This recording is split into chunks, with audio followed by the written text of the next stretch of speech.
Për historinë e dashurisë mes presidentit francez Emmanuel Macron dhe bashkëshortes së tij Brigitte është folur prej vitesh, duke ngjallur vazhdimisht kuriozitet e shpesh edhe polemika.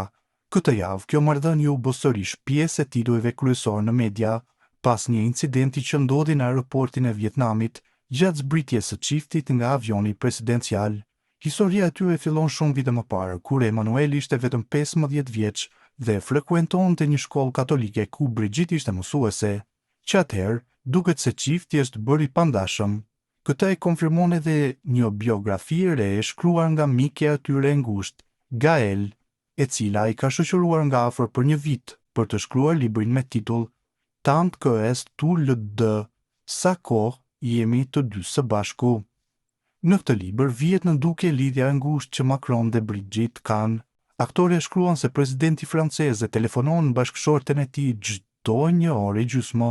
Sipas një burimi të afërt me çiftin, Brigitte është thellësisht e përkushtuar ndaj burrit të saj dhe suksesit të tij.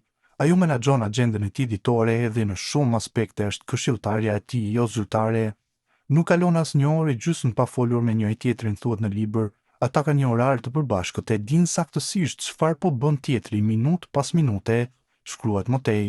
Edhe pse kjo biografi nuk është zyrtarisht e miratuar, dihet prej kohësh që Brigitte ka deklaruar se nuk i pëlqen të flejë ndarë nga Emmanuel.